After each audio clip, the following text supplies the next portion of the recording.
Cinemacon 2024 is sponsored in part by the WDW Pro channel, the quickest growing entertainment news channel on the web with expert analysis on all things Disney and beyond. Check out WDW Pro on YouTube. Excellence in reporting, scoops, analysis, panelists, and more. Yes. Code White. Aren't you excited? Oh, I am so excited. I absolutely friggin' love Spy Family. It has created basically it's a genre that's always existed, but it really hasn't fully existed within the manga and anime realm, and that's the found family. This one really takes that wholesome approach, and it's just so great, and I cannot wait for Code White. Cannot wait. Yeah, so basically anybody who doesn't know what Spy Family is, Brandon, once you give them a little bit of rundown of what Spy Family is, a lot of you might not know. So anime is basically something that is transformed from the original manga, and in Japanese form, the mangas are basically Japanese comic books, and this is the what Americans would call cartoons. But in a little bit, some of them are a little bit more adult fare. But once you let us know what Spy Family is. Spy Family it's a period piece. Picture, if you will, West Dallas and East Dallas. Basically, think of it as East and West Germany, set in the late 60s. It's a spy thriller. You have the WISE agency, which is the Western Spy Agency, trying to prevent an all-out war from starting because there's someone in the Eastern government that's wanting to do that. So they tap their absolute best spy, which is oh crap, my mind just died. The name that he takes is Lloyd Forger, but he's Lloyd Forger, yeah, his character or his code name. Hold on one sec. Let me grab the book. Hold on. So basically, it's getting old. You start forgetting it's things. a spy thriller. It is a spy thriller. So, yeah. Master Spy Twilight is unparalleled when it comes to going undercover on dangerous missions for the betterment of the world. But when he receives the ultimate assignment to get married and have a kid, he may finally be in over his head. Not one to depend on others, Twilight has his work cut out for him, procuring both a wife and a child for his mission to infiltrate an elite private school. What he doesn't know is that the wife he's chosen is an assassin, and the child he's adopted is a telepath, and the only one that knows what everyone else does is little Anya, and she is so damn cute. She is best girl. And she is protected at all costs, by far, easily. So basically, if you're not weeps, which is geeks who watch anime, what Brandon just translated in, that Anya is the stepdaughter adopted into the family. Yes. And best girl usually means it's an adorable, character that we'd love to protect because they are extremely cute. And yes. And this is basically their first movie. It has already 2 series. You can check it out on Crunchyroll. This is actually and Netflix. Yeah, that's true. Yeah, so Netflix basically, Rosa saw some of these trailers that are coming up right now. So this, what we're going to read right now, it's actually from Rosa just today. I mean, fresh off the press. Let me read a little bit, and then you give me your take on it. So by Rosa Parra, we were given the Crunchyroll presentation by Michael Berger, Vice President of Global Commerce. He gave us a brief backstory about the anime and its inception, how the medium has evolved and to be a global phenomenon. They showed videos of anime fans expressing their love and devotion of anime and how it's impacted them. I was usually moved by it. Fans from all over the world who speak different languages, yet they're all connected by anime. Then proceeded to update us on 4 upcoming releases, followed by clips, trailers in the first 10 minutes of one of the films. Now, the films that she talked about is Spy Family was, of course, one of them. Is and what we were talking about is we mentioned here. So this is what Rosa saw a preview of, which is Oh, they're gonna do it in IMAX. Hayaku, wow. the dumpster battle. So if you could tell our viewers, what is this anime about? Haiku centers around a middle school male volleyball team. It's been one of the more popular sports anime of the past, I would say, 10 plus years.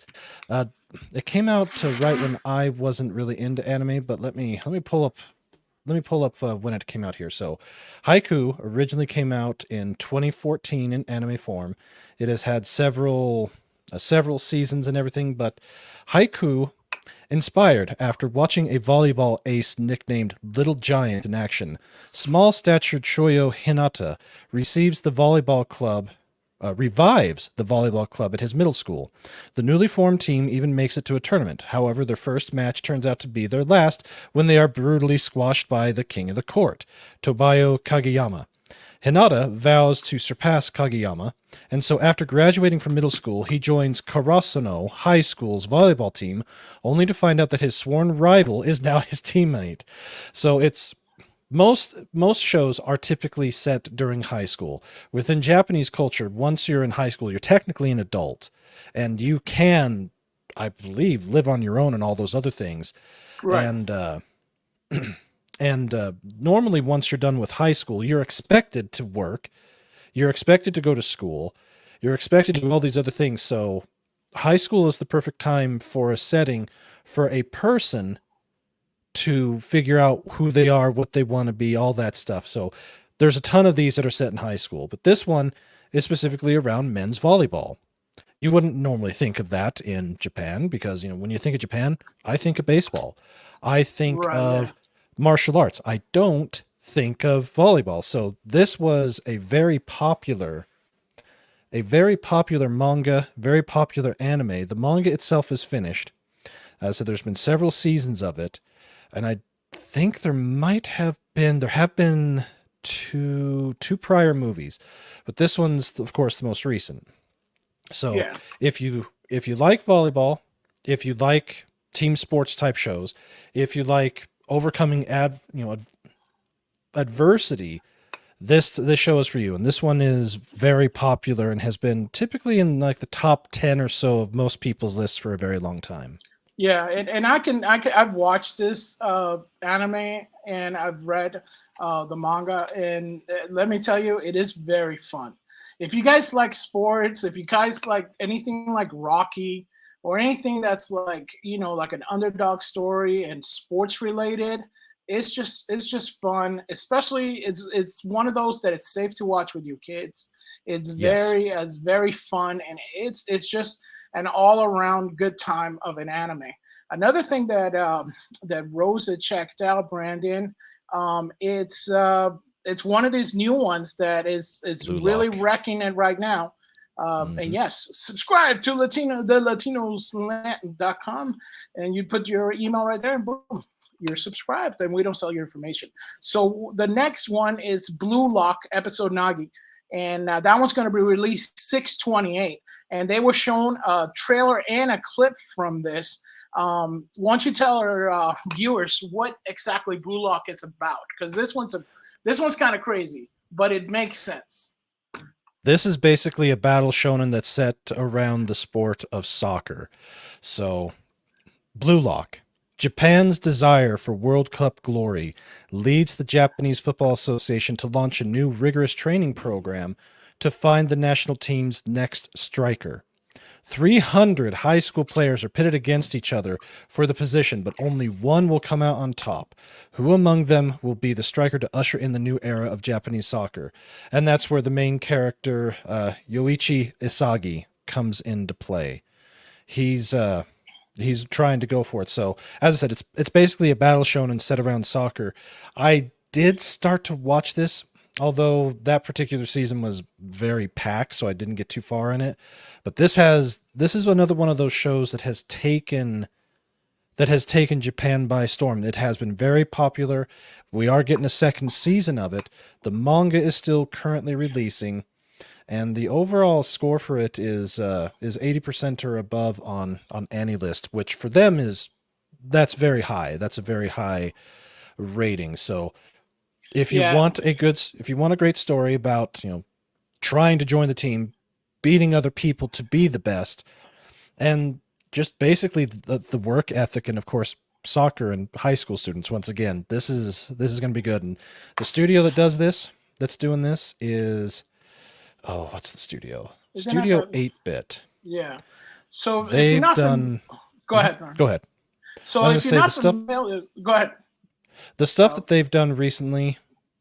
Let's see. The Time I Got Reincarnated as a Slime, The Irregular at Magic High School, Synduality Noir, Laid Back Camp. There's a ton of stuff that they've got second seasons for, third seasons for. They're a very good production house. They know what they're doing, and yeah, this is going to be a good one. Yeah, so if you, I guess the normal way to explain it is if you were to take,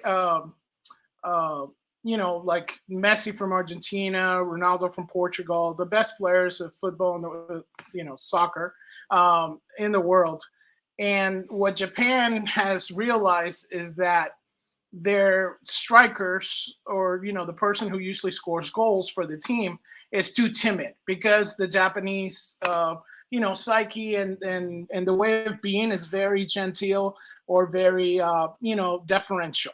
So they want an egotistical striker, a la Messi, a la Ronaldo,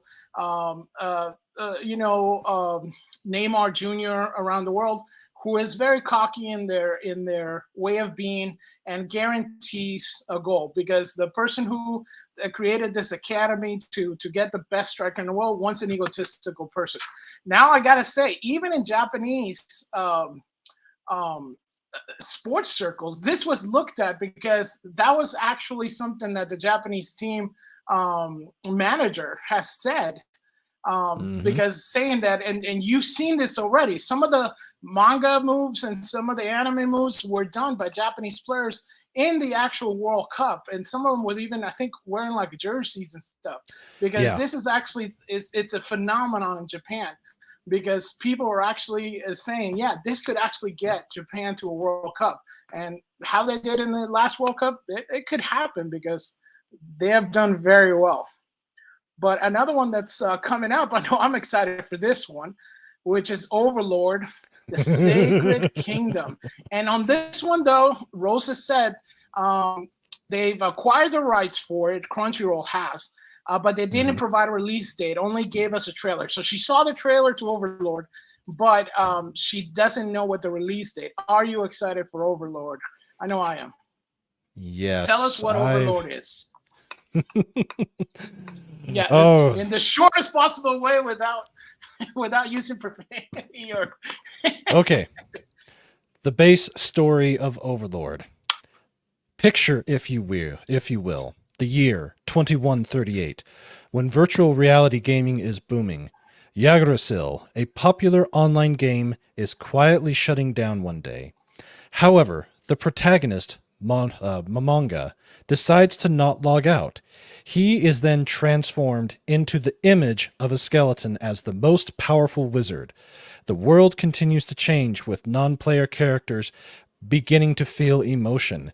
Having no parents, friends, or place in society, this ordinary young man, Mamanga, then strives to take over the new world the game has become.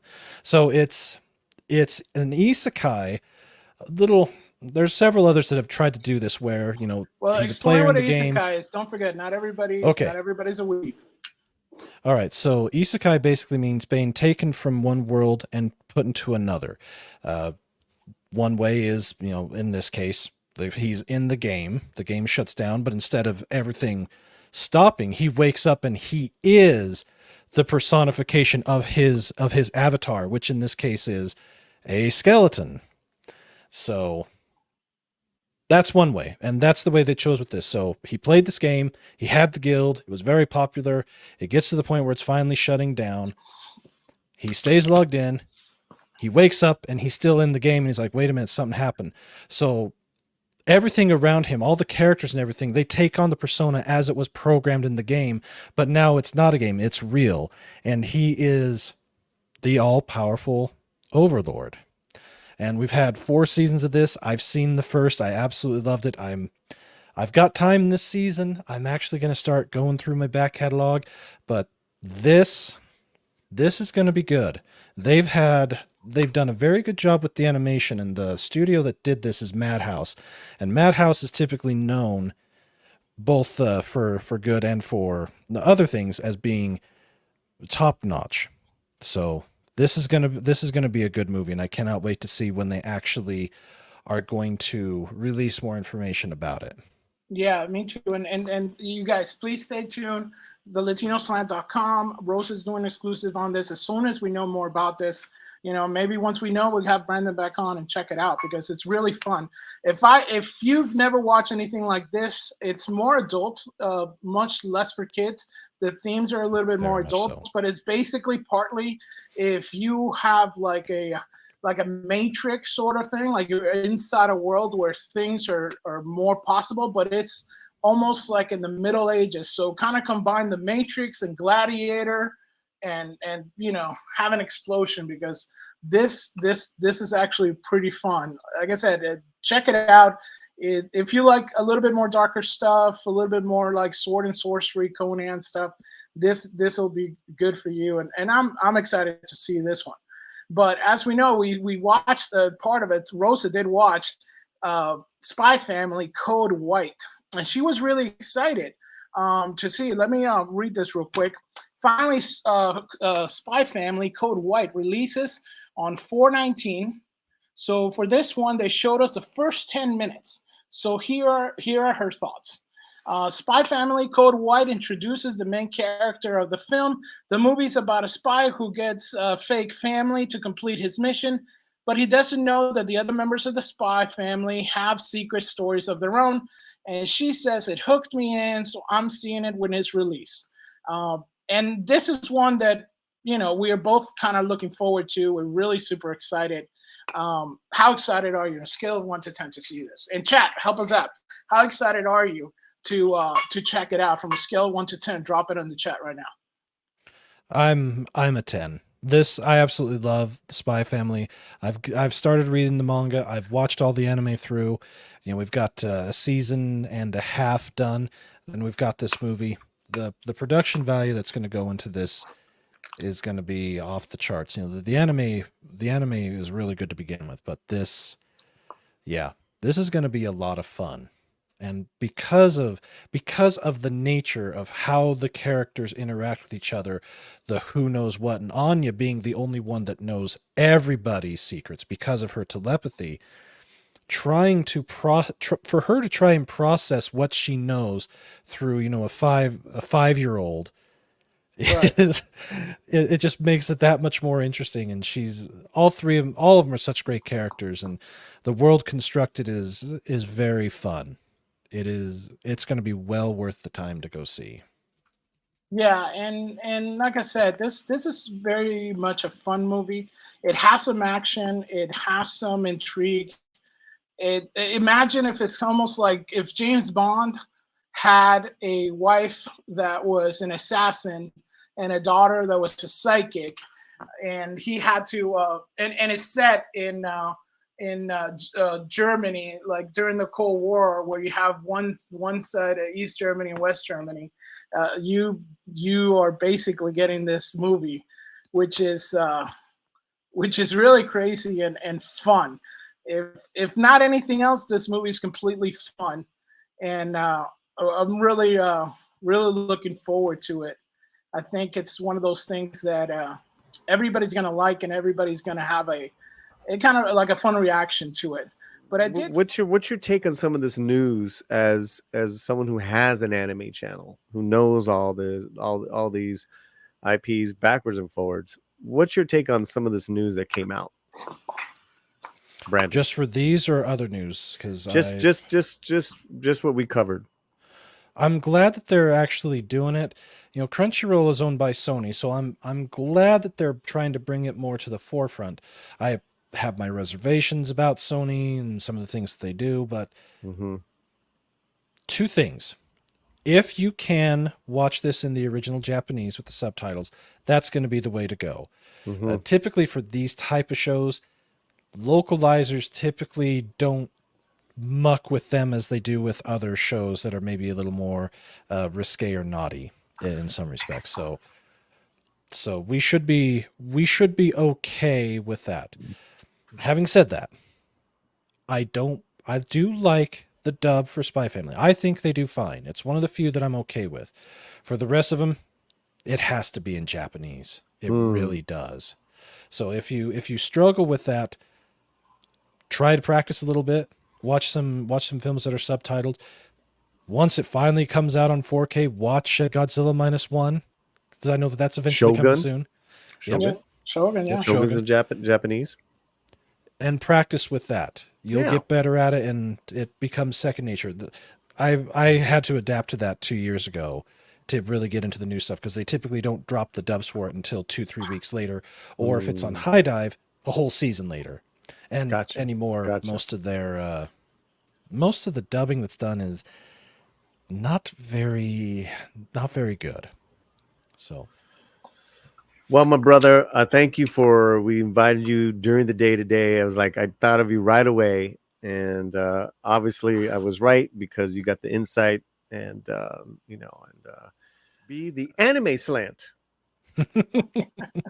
Most definitely. Thank you so very much. Remember, everybody, enjoy what you like. Go watch some anime, read some manga, and probably keep your slant. And keep your stash. You look better with the stash, man. Keep it fuerte, guy. Keep it fuerte. Take it. Latino Slant at Cinemacon 2024 is brought to you in part by the Daily Chilla. For la raza, by la raza, politics, opinions, reviews, y más. TheDailyChilla.com.